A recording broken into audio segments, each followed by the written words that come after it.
Hello, everybody. Welcome to our last module lecture. In this module lecture, we will cover the last chapter in the text, which is chapter 25 on character development and good sporting behavior. I think it goes without saying that although we've talked about a lot of topics and a lot of ways in which athletes can excel and maintain appropriate levels of confidence and arousal and even aggression, going back to the last module lecture, at the end of the day, there are still certain athletes that really push the boundaries of what is allowed. We have, especially in adolescence and younger, and you see this sometimes even at the professional level with adults, you have athletes that try to hurt opponents, that are overly aggressive, athletes that continue to argue with officials, particularly athletes that you can see this on TV where they might curse out an official, they might say really offensive things, and they really push the boundaries of what is allowed in sport. And then ultimately, you've seen the extreme end of once an individual loses or as an individual is losing, as he or she gets frustrated, really horrible things start to happen in terms of bad character. High school athletes in particular, adolescent athletes, many times they report that sometimes they'll even be willing to put their morals aside to win a game. And when you think about morality and what that means and think about all the benefits that sport comes with, if someone throws their morals out in order to get a win, then very quickly things start to get ugly. That being said, there's no one universal way to be a good sport. There's elements of being a good sport, of sportsmanship, and depending on who you ask, what coach you ask, what sport, what environment, everyone will have a different interpretation of it. You might have heard of things such as the unwritten rules of certain sports, things you do and things you do not do under any circumstance, and obviously that can change based on the sport. Ultimately, when we do talk about character and good sporting behavior and we try to identify those terms, we know that they fall within morality in sports. In other words, what is important to the athlete and what morals they hold, particularly what morals, what personality traits do they hold before going into sport? Because many times sport acts like an avenue to really open up or expand things that the individual, the athlete, already was thinking or the way that the athlete behaved. Doesn't always play out that way, but many times if someone's naturally an aggressive person, someone's naturally an anxious person, if someone is naturally a bad loser, a bad uh, negotiator when it comes to discussing with officials, then sport definitely enhances a lot of those things. And again, sometimes it turns very ugly very quickly. So if we know that character, being a good sport, those are elements of what's known as morality in sport, again, the morals that someone holds within a sporting environment, we want to look at these three components that people should or athletes should really consider when deciding how to act, particularly when they are first faced with adversity. We have fair play, good sporting behavior, and character. So we've talked about good sporting behavior, we talked about character. Let's talk a little bit about fair play. If you recall, one of the things we discussed when we talked about aggression in sport, remember that one of the last things I did for you was I played a video in which a sports psychologist had come up with an intervention plan to help aggression in NHL hockey, which is pretty incredible to think about because we know that sport is commonly associated with fighting on the ice and it's a very violent and tough sport.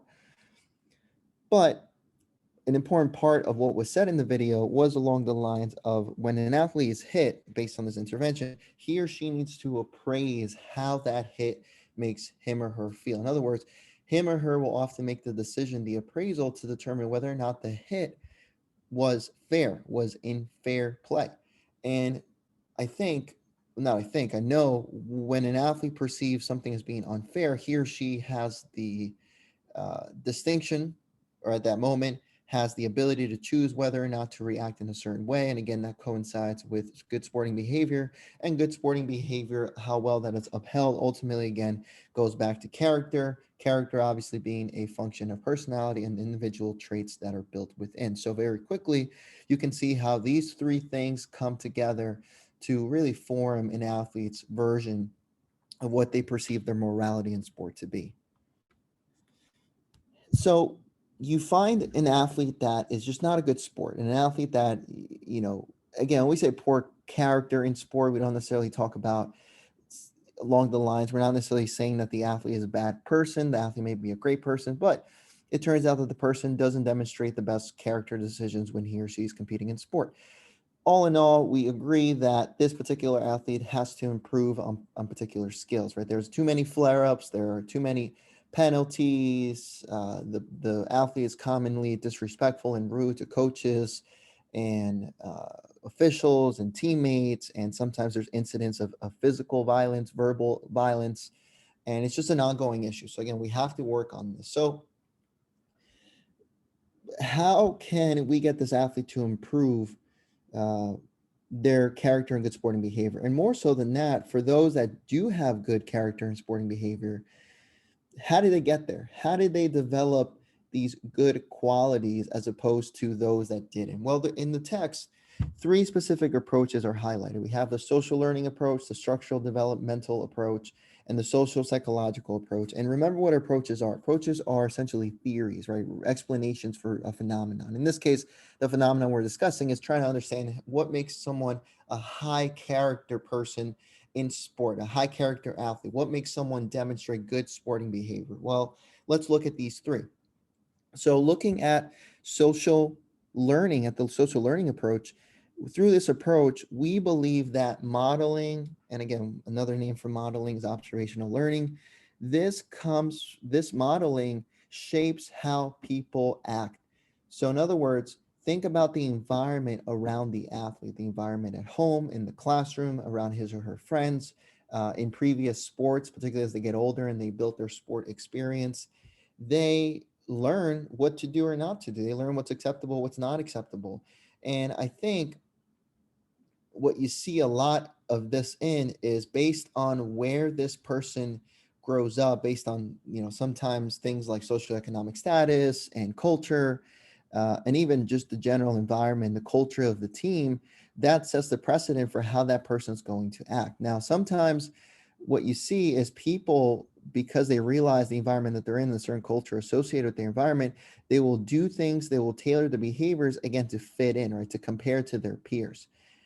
That's why sometimes, you might see something along the lines or hear something along the lines when certain teams are involved. People say things like, oh, that team is dirty, or that team plays, the right way. You hear these kind of things. And I think with those comments, what the people that say those things, what they're alluding to is that there's a certain type of social learning approach that manifests itself throughout the team. So in other words, if you have one player on the team who's constantly arguing with referees, maybe playing a little dirty, trying to get away with some things, and if that's not punished, or I should say, if that's not reinforced, and instead it is reinforced by not calling it out, by the coach not saying anything, by other teammates not saying anything, then perhaps it's very possible that other teammates will start to do the same. Before you know it, you have a team in which they're commonly known for, unfortunately, good reason, for the way that they are.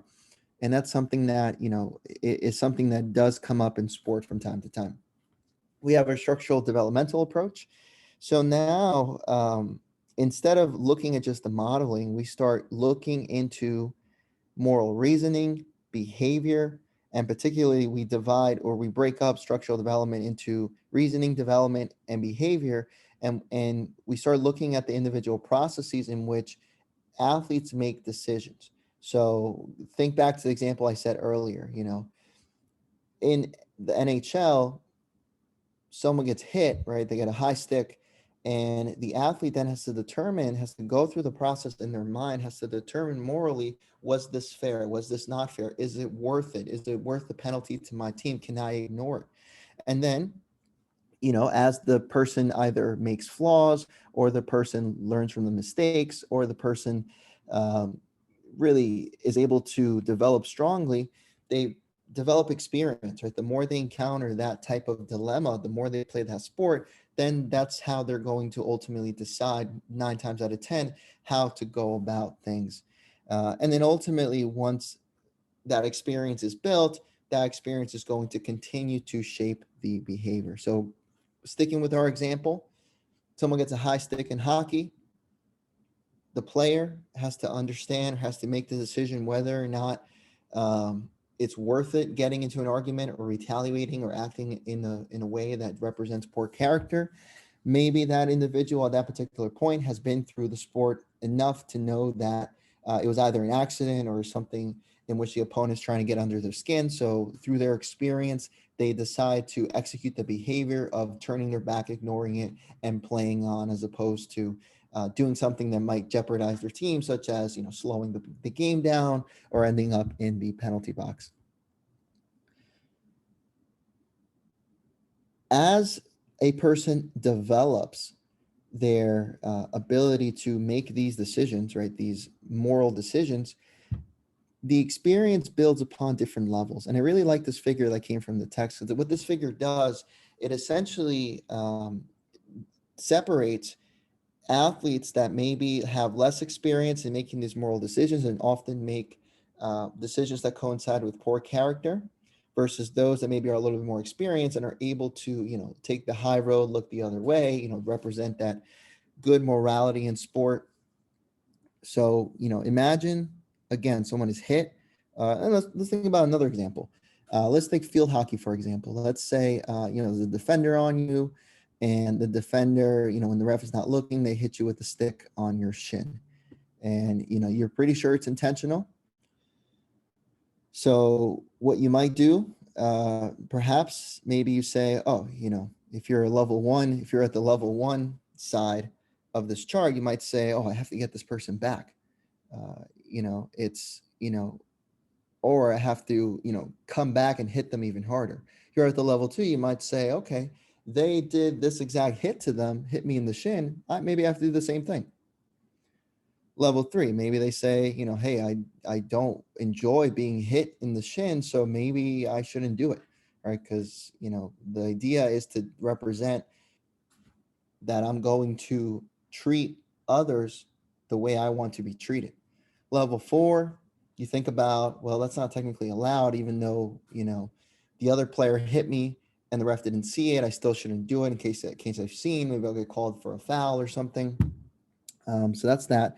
And then ultimately, if you're able to get to the point of level 5, you might think along the lines of, well, not only is it against the rule, but it might lead to something against my team, and I don't want my team to be penalized for an activity that although another player might have instigated it, I could have stopped it, and I could have had a role in helping my team. So hopefully that makes sense, and hopefully you see how, depending on the experience level of the athlete, many times this coincides with the maturity of the athlete, and being able to control a lot of the things that we've talked about throughout the semester, namely arousal, stress, confidence, so on and so forth. You can imagine how a person would fall into one of these motor development sections. And again, that motor development is going to essentially dictate the behavior that takes place as a result of that development.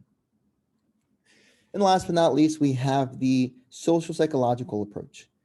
Here, we start combining a whole bunch of other factors. So we start looking beyond reinforcement, modeling, social comparison, and then we start thinking about other things that may play a role. So such as the sport that it is, many times more violent sports, of course, you're going to see more things that may potentially lead to out of character or poor morality in sport. If there's pressure, I think back to more than a couple years ago, but over a decade ago, you think about the New Orleans Saints in the NFL that won or I think it was definitely after that, but it was the New Orleans Saints in the NFL. They got in trouble, rightfully so, because of Bountygate. And obviously there are some details that are more hearsay than anything else, but ultimately the premise of the story is that certain coaches were accused of putting bounties. And for those who don't know what a bounty is an amount of money that you can give to someone for doing something. They were putting bounties on players of the opposing team, which at the time they were versing the Minnesota Vikings in the playoffs. And what that means is that certain coaches were encouraging their defensive players to injure players on the other team, to take them out of commission. Very important, not fair play, right? Think about the components of morality in sport. Definitely not fair play, definitely not good character, and definitely not good sporting behavior on behalf of not just the coach, but the players that executed that as well. So if you put yourself in the mindset of a defensive player on that team, you think about the starting 11 defensive players. If 7, 8, 9 of those players agree to this condition that the team or that one of the coaches put forth, naturally, maybe you'll buy in, based on the social psychological approach, because again, you want to fit in. Maybe you're feeling some pressure from the coach. You're feeling that pressure of conformity. So again, that's a real thing that can be seen. So when more action does have to take place, regardless of which approach you think makes the most sense to you in terms of a athlete deciding to maintain good morality in sport, they really go through, and this really is similar to that second approach that we've talked about. They go through different stages to determine, okay, what is a moral action? So simply put, in sport, they look at a situation, whether it's an individual play, a game, a match. Many times, when we talk about moral actions, it's related to an opponent. It's not uncommon for the moral decision that has to be made, something that the other team did or something that another player did, and you have to react accordingly. So a situation is interpreted as one that needs some sort of action. The best course of action is decided. And if you think back to that second approach that we discussed, this is where experience level comes in, right? Where whether or not, depending on what stage that individual's in, remember those 5 stages that we looked at, they can make a more selfish decision, a decision that's an eye for an eye, a decision that's related to the golden rule, treat others the way you want to be treated, maybe a decision that's very, by the book, or even a decision that coincides with not, trying to figure out the best course of action for everybody. And then based on what level of development that an individual's on, a moral choice is made, or ideally the choice to act morally is done, and then the behavior after the choice is made takes place. Now, the last couple parts of this module lecture are just a couple things that are related to hazing and bullying. Obviously, here we have some things as well, and then just at the end, some strategies for character development. So, a couple quick things on hazing and bullying. These are prevalent in sport. Ideally, what you want to see is, again, a zero tolerance policy for bullying and hazing. When you think about traditions, certain teams, especially, this, you see this sometimes at the high school level, even at the professional level, maybe not as much, but definitely at the high school level, certain traditions to make freshmen do certain things and so forth. It's You have to be careful with those kind of things, because very easily those things can become hazing. And traditions should not be done for the sake that they've always been done, right? Sometimes you have to identify, and this again comes from the leaders on the team, not just as a coach, but also as the captains and some of those informal leaders. You have to identify, is this tradition flawed? And as it is, one, do we get rid of it? Or two, how can we change it so it's not flawed? So there needs to be clear rules and procedures, particularly when complaints are made. It needs to be clear that there is a zero tolerance policy. And then ideally, you want someone, whether or not it's the coach or the athletic trainer, someone, some sort of administrator at a school or at an organization, who understands hazing and bullying and is able to really work with the sports teams to understand that things that are done are not crossing the line. And you might, if you've, as an athlete, experienced anything like this, this is not someone, being soft and complaining of things. That's not what this is. What this is an excessive abuse that leads to very detrimental things. And I'm sure you've heard tons of stories where these kind of things have gotten way too far. And I think it goes without saying that, if there's a likelihood of them going too far, then why keep up with certain traditions, certain things that just put athletes in an uncomfortable situation again, where, you want to keep morality, you want to keep fairness in play, and you want to keep good character, even within the team itself. And just some other recommendations here that I think are pretty are pretty straightforward for the most part. Okay, so lastly, some recommendations that we can do, uh, some recommendations that we can encourage our athletes to follow are as such. We have four strategies that we really encourage to enhance character development. These strategies include defining good sporting behavior in your particular program. So, as a coach, as an administrator, as someone involved with a team, sports psychologist, physical therapist, you can tell athletes what you expect from them. You can tell them what is defined as good, what is defined as bad. Obviously, thinking back to our first approach where modeling was a big part of that approach, if the people deciding what's good, what's bad are morally flawed themselves, then that's a different story. You don't want them to define what the behavior that's good.